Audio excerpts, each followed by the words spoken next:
So I'd just like to thank everyone for joining us. We're very excited to host our first Curate live discussion. Please note that we'll save 10 minutes at the end for questions. So if you have any questions, please just save them for then. And Olivia is going to give a quick introduction about what Curate is and what we're all about. So I think most of you are probably familiar with the Curate platform, but just in a nutshell, what we've basically created is a platform for collectors to make collecting a little bit easier and a little bit more simple. And why Curate has been different from other platforms is that we basically offer three major services. So not only do we do inventory management, so you can upload, visualize your whole collection, track it, monitor it, but we've also teamed up with Curate, which is a niche luxury insurer, and we've basically customized art insurance policies specifically that you can monitor from your platform. So you can see the value of your collection, you can make sure it's insured, you can track transport, you can track location. And then the third element of our platform is that we've integrated a database, which is a secondary art market database.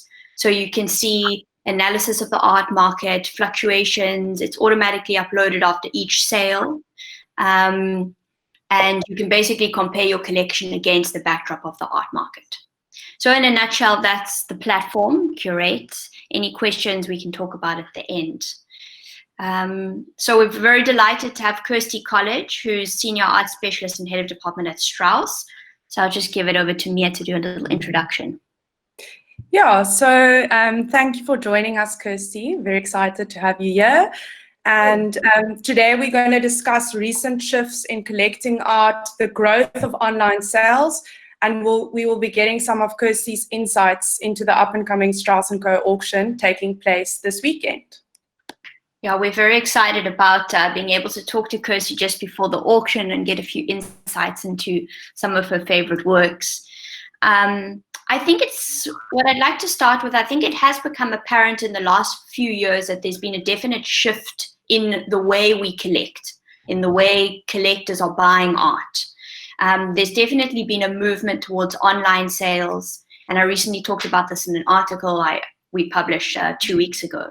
But Kirsty, how long have you been working at Strauss, and how have you seen a shift in online bidding during your time there? Yeah, thanks Olivia, thanks Mia, thanks for having me. I've been with Strauss Co since the beginning of 2011, so it's just over 9 years now. And we introduced online-only auctions in South Africa at Strauss Co in 2013 to cater for our emerging and also seasoned collectors looking to buy and sell some more affordable art. And decorative arts, jewelry, and furniture too. And we've recently introduced a new category as well to these sales, and that's the wine auctions, fine wine auctions. And our last, which has enjoyed huge success on our last online auction with a sort of 95% sell-through rate.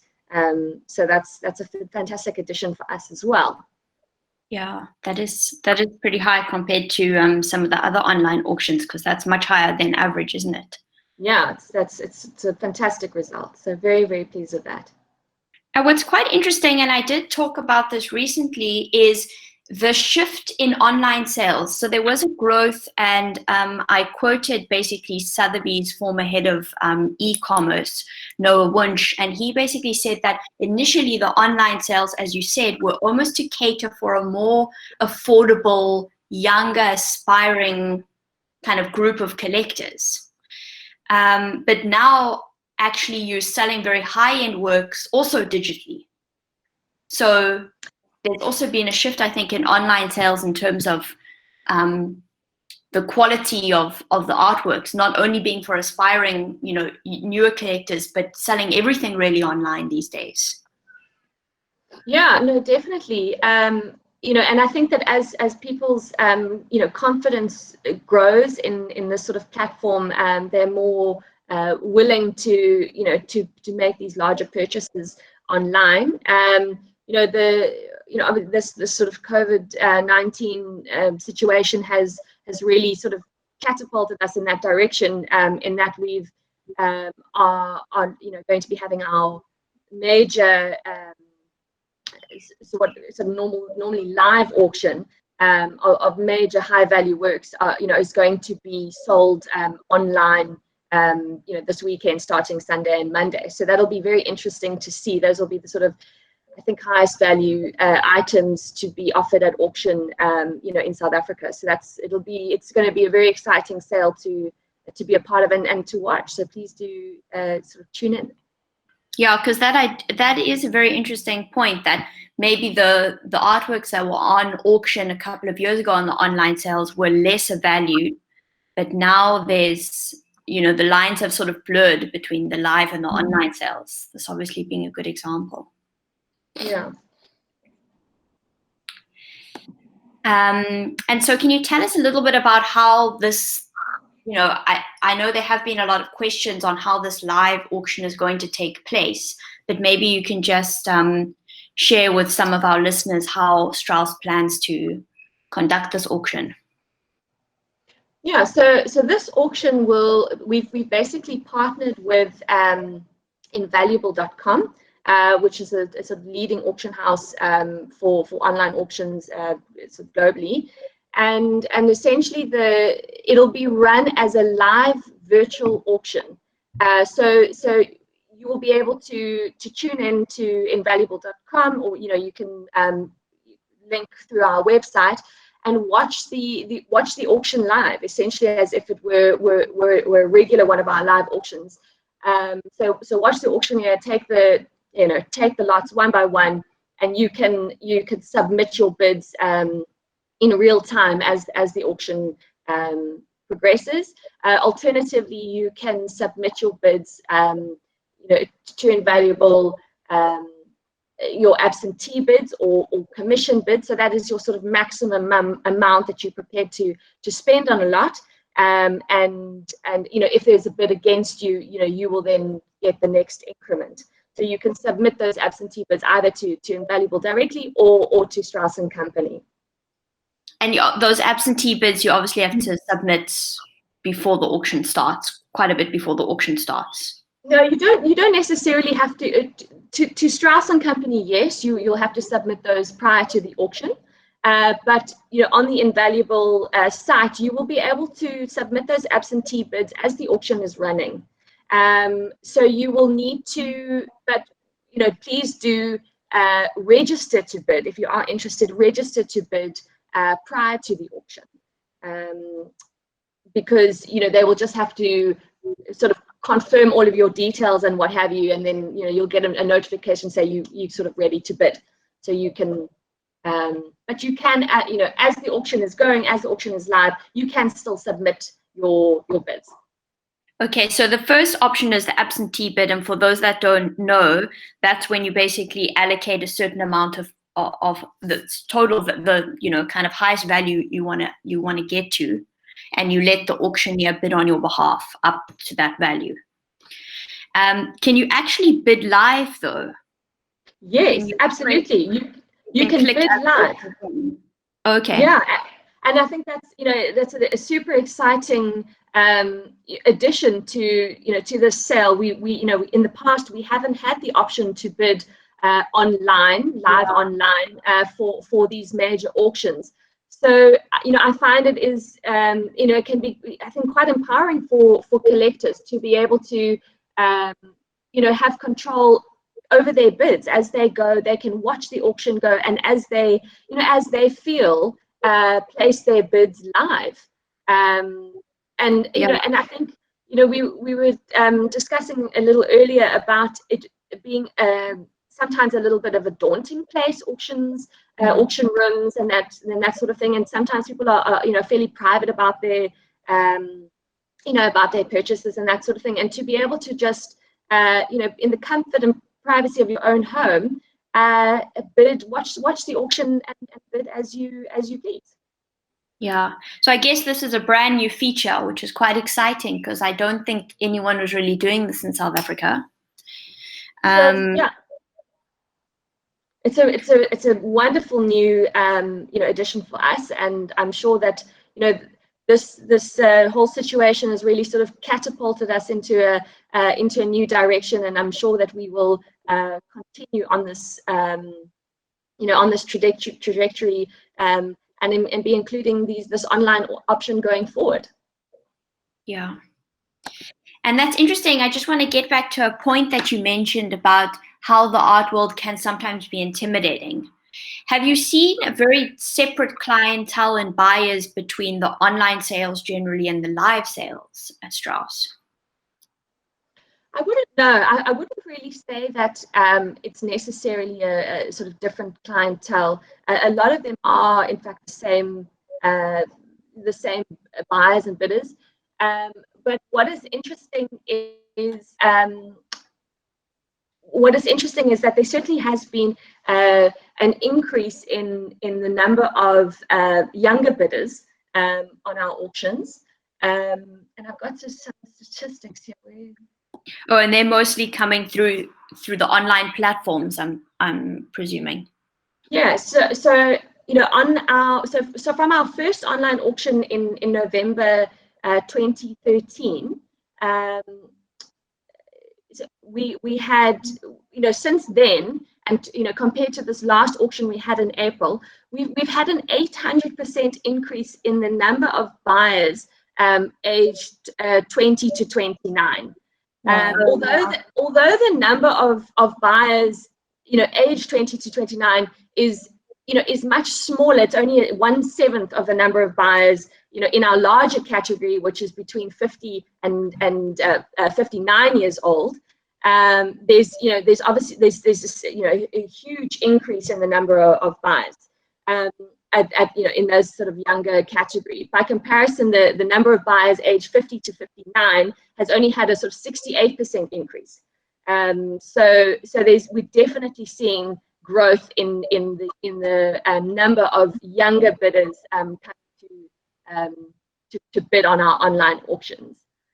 We are also quite encouraged, to see an older population that is embracing these online auctions and the technology. And we had 36 bidders, aged 70 to 90, participating in our last auction, which was quite lovely to see.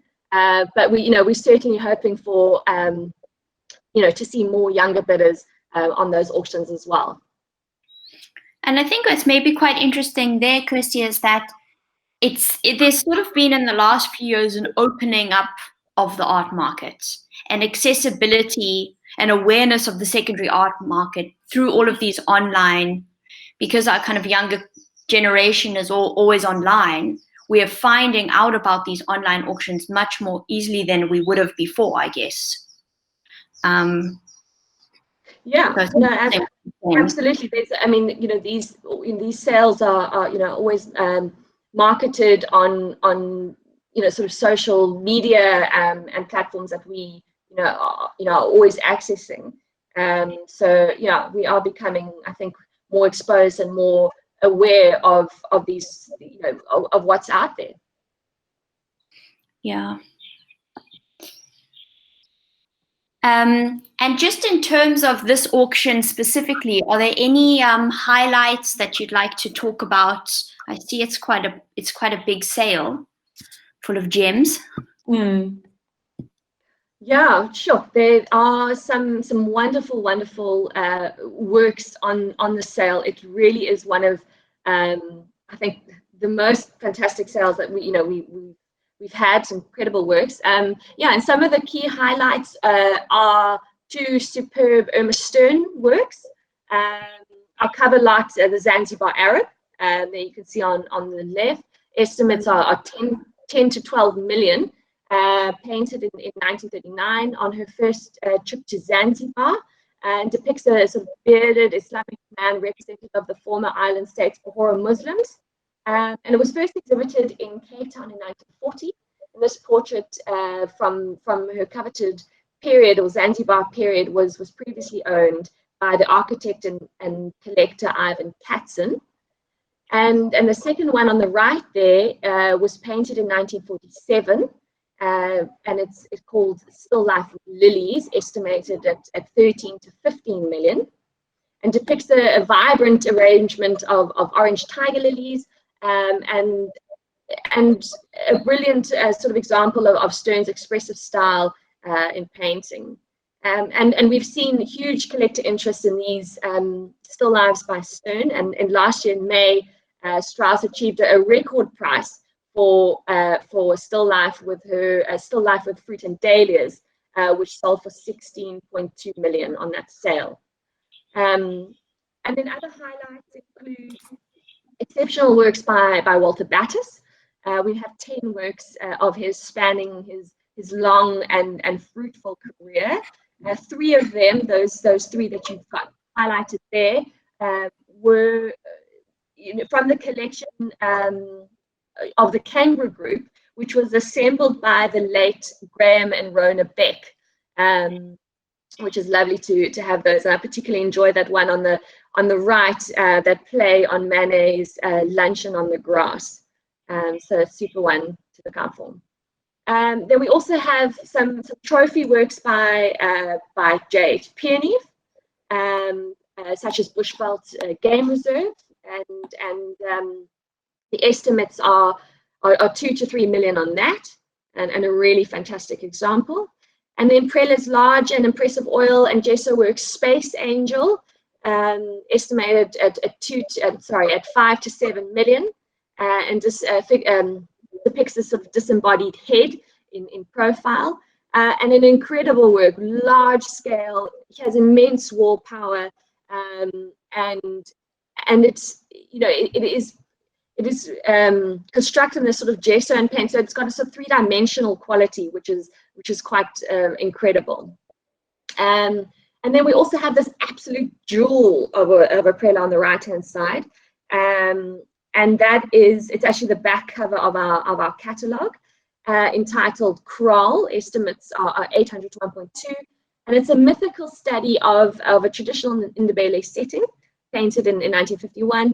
A similar example of which is in the National Gallery, the permanent collection of the Zico Museum. So that's an incredible work. Yeah, wow. Yeah.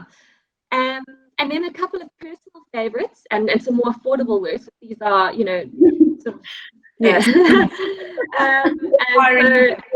and some contemporary works are, you know, we have 2 of Georgina Greatrix's works, and we've got that fantastic portrait on the left called Crazy for You, and a great example of her work, and then on the right, that fantastic guard dog. Don't know what he would guard, but it's a super fun little work. Love that. And then we've got Jake Aikman's, 2 Jake Aikmans, The Island. So on the right hand side, it's called The Island Closer. A lovely large example, and you know, really nice typical example of his work. And then a more affordable, smaller version on the left hand side, Lake Shoreline at 30 to 50 million. Sorry, 30 to 50,000. So that's a really nice one to look out for. And then we also got Kate Godkin's Baggy Creeps, Sanel Achenbach Memento, that's Still Life work on the right hand side at 40 to 60 million thousand. Lindy Sales Portal. Lindy Sales Portal, 30 to 40, and in the center there, Michael Taylor, No Easy Way Out, and then this fabulous self-portrait by Robert Hodgins called Angry Old Man, at only sort of 20 to 30,000, and a really vibrant, fresh watercolor, and one of my absolute favorites on the sale. Okay, great. So in some ways, Strauss has still kept this live sale quite classic, you know, using, you know, selling more modern artists as opposed to contemporary. You did have a contemporary sale earlier in the year. Or are you finding that now you're selling really more of a mix of different types of, modern contemporary artists to cater for a whole range of collectors more and more? So we do have that standalone contemporary auction, which is in February, every year. We've had 3 years running now, and that is a sort of quite a small auction, only 100 lots of contemporary works that have been selected for that sale. And then we have in Cape Town 2 of our sort of main major live auctions, and those we do focus more on the sort of South African modernists, but that's not to say that we don't include a handful of other contemporary works as well. A year, it's a long time to wait. I think a year to sell and to buy the contemporary lot. So that's very much a part of what our offering as well. And and often our collectors are interested in both those categories. There's a crossover. It's not people are not necessarily only interested in your Stearns and your Maggies. They may be interested in your Stearns as well as your Michael Taylors, etc. So we do offer a range on these auctions. What's quite interesting is that, would you almost say that for an aspiring collector, kind of new to the market, trying to grow their collection, with not huge resources to buy an Irma Stern, that some of the South African masters are a little bit too expensive for some of the aspiring collectors who would gravitate more towards contemporary art? Or do you think that you can also purchase, sort of some of the South African masters at affordable prices? You can indeed purchase some of those South African masters at more affordable prices, and those jewels you'll find often on our online auctions, and it tends to be these examples, or maybe these smaller examples, or a different medium that are maybe not perhaps as expensive. So instead of a large Irma Stern oil painting, from a sort of prime period, you might be looking at a wonderful little drawing or etching. So you can still purchase those established artisan names, but more affordable examples. I must say, you can really pick up some incredible drawings and really fantastic works by these artists on these online sales. Yeah, that's sort of what we wanted to do, an introduction and sort of encourage aspiring artists to sort of find some of these gems. If they've always loved a certain artist, South African master, there's no reason that they can't pick up, like you said, an artwork in a different medium, a drawing, yes, charcoal, of this artist. So I think that's absolutely a great platform for aspiring collectors. Yeah, I often find myself in that category. I'm always looking at those wonderful drawings. Get fantastic Battis drawings, for instance. And on our last online auction, we had a fantastic Andrew Fisser print, screen print, which is beautiful. Oh yes, yeah, and Hodgins, also Hodgins screen print, that kind of thing. You can pick up the most fantastic works at really more affordable prices on those online sales.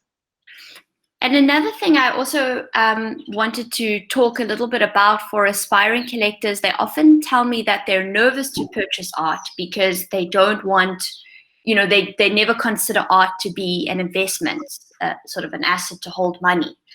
And I try and encourage collectors to purchase art from the secondary art market that will often hold its value. If you buy a drawing or a charcoal by an established secondary art market, there's no reason why your artwork shouldn't hold its value over time.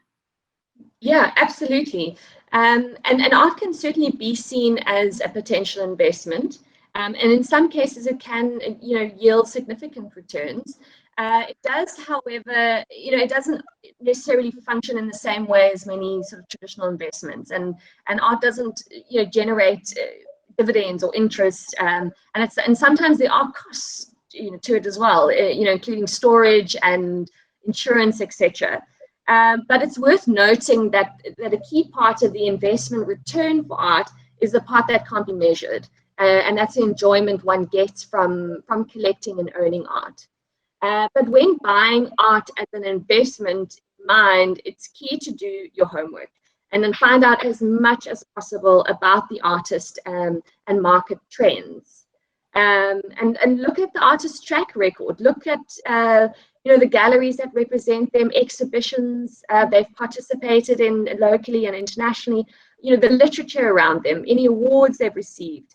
Have they sold at auction? And if so, what sort of prices are they achieving? Are those prices going up? And buy the best examples you can afford. I think that's also important to note. Those are more likely to appreciate in value. And then also, I recommend buying with a sort of long-term view. Don't necessarily look to flip it too quickly. And for that reason, again, it's important to buy what you like so you can enjoy the time living with it as it potentially increases in value. Yeah, it's that's interesting, and also something that I think a lot of collectors are not aware of, but that's very important, is all the research behind the artwork, as you've said, but all of the paperwork as well.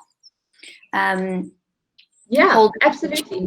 It's not a very those, but yeah, hold on to all those, all those records, all that information that you have on the artwork. If you purchase something, keep those invoices. It all adds to the provenance of the work as well. So down the line, if you ever do want to sell it, you've got that information, and that'll certainly assist and in selling the work, and add to that provenance, which is important.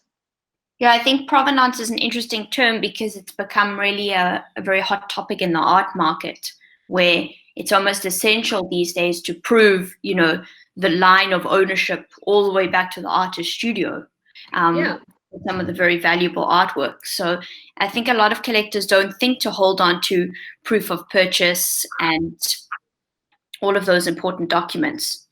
Yeah, definitely hold on to those and keep the record and any interesting stories or anything that you have surrounding those. Keep that information, file it or I suppose upload it in a wonderful program like you have there, Curate. But I think it's definitely important to to store that information for future. Yeah, that's. You do forget as well, and years go by, and you think, oh gosh, where did I buy that? How much did I buy that for again? And so it's important to keep those records. I know it's why Curate is quite an interesting platform, because you just have to put all that information in once, and then you can basically have all of your paperwork stored for you. You see exactly how much you pay, and the value of it each year will increase and fluctuate. So you could see that against how much you paid for it. Yeah, that's incredible. I'm not advocating only collecting art for investment. No. But it is an interesting concept to also be aware of the value of your artwork, Sure. to protect it properly, to insure it properly. And Kirsty, just lastly, what other tips do you have for aspiring collectors who are feeling intimidated by the art world? Yeah, so I think that my advice really is to embrace the art world, wholeheartedly. It's a wonderful and exciting place. Sign up to mailing lists of the galleries and auction houses. and receive notification of upcoming events and auction, auctions and exhibitions, that type of thing. Attend those exhibition openings, which are usually really fun and festive, and meet the artists, meet the gallerists, the art specialists, fellow art enthusiasts, and attend lectures and talks and walkabouts, with the artists. They're usually free and open to everyone to enjoy. And also, read about the artists and their work, listen to talks and podcasts and that sort of thing. You can often access online. We at Strauss, for instance, have been hosting a series of talks over the last few weeks, leading up to our auctions, on Zoom every day at 4. I've heard really great things about those, Kirsty, apparently. Yeah, so we actually have one today at 4. So it's on Irma Stern and Florian Wozniak and Tretyakov and Gregor Bunzai, and it's led by 3 of our specialists, Matt Partridge, and Palmer, and Ian Hunter. And all of these talks are recorded, and they are accessible. You can watch them back, as well as other videos that we've produced, and you can watch them on our YouTube channel. You just go onto our website, and the link is there, and you can watch all of those. So wonderful, super interesting, super educational. So that's a great way to sort of learn, and then just get a better sense of the market and the values of these works. And you can, when you go to a gallery, request the price list. Have a look at what they're selling for in the primary market, and then also have a look on the sort of auction websites. Ours, for instance, will have we have a decade worth of auction sales with estimates and results that are freely available for anyone to access. So I think it's an incredible resource. It can be very empowering for someone, when looking to buy an artwork.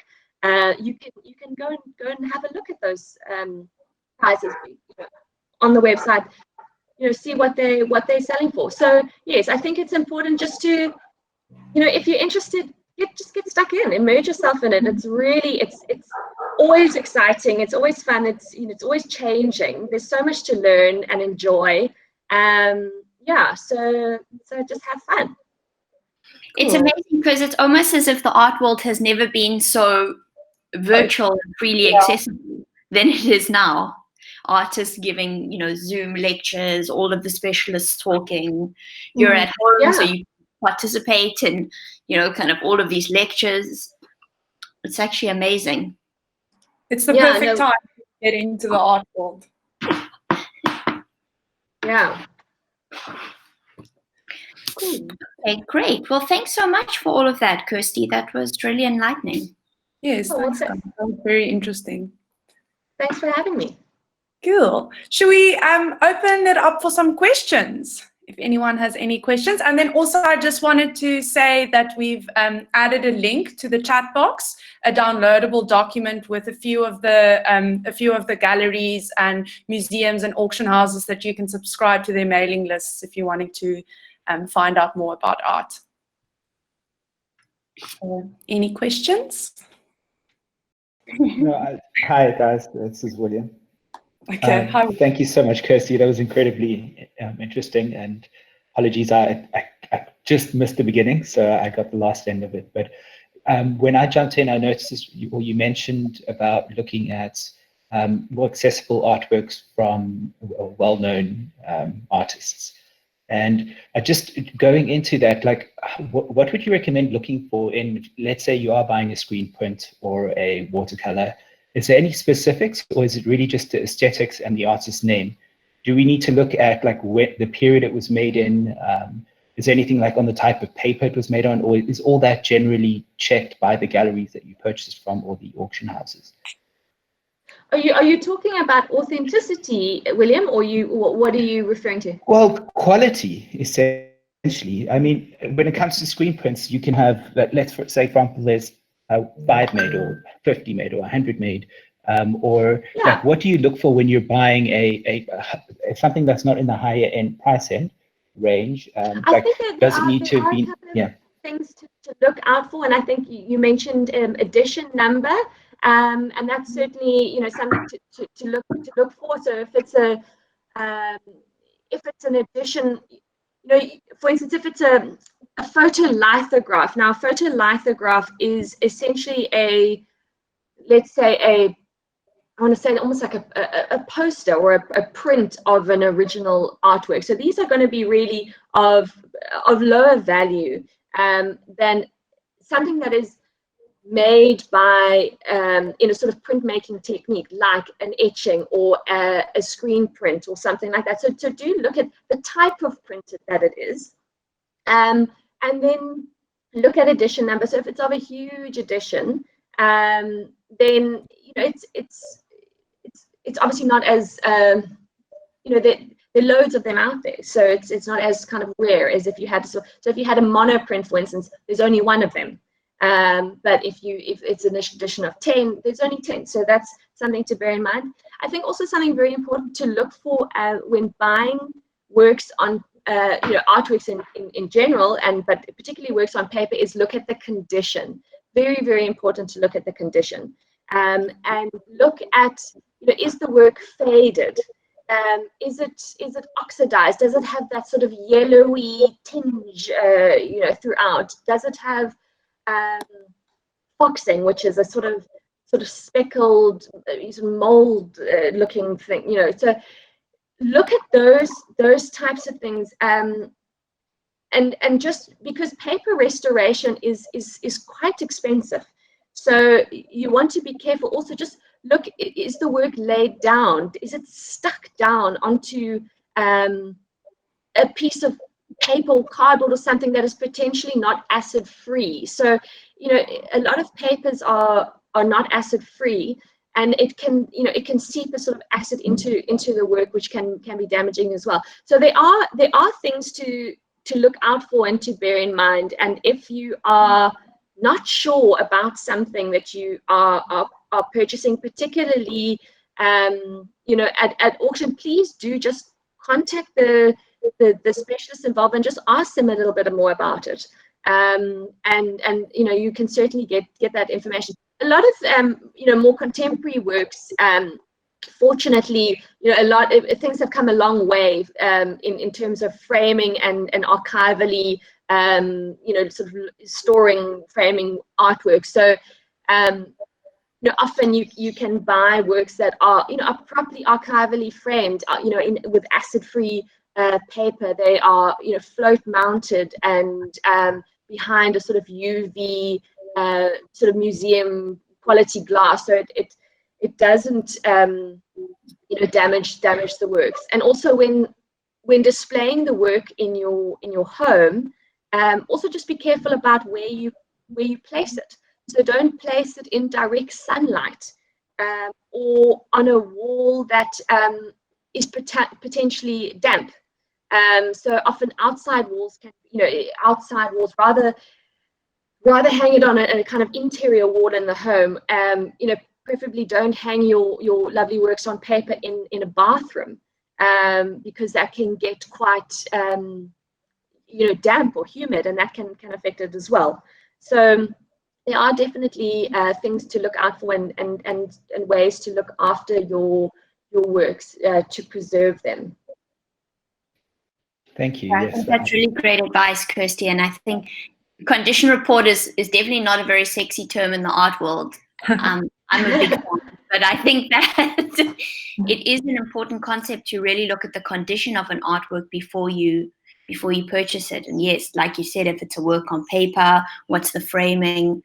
Those are very interesting questions. I mean, some of these things can be remedied, but there is a cost to do that. So if you're going to be and often, unfortunately, works years ago were not archivally framed and that sort of thing. So you're very likely, if you're buying something a bit older, to be buying something that's potentially not well framed or what have you. So you might need to just invest a little bit into you reframing the work, or just having it mounted with some acid-free boards and that type of thing.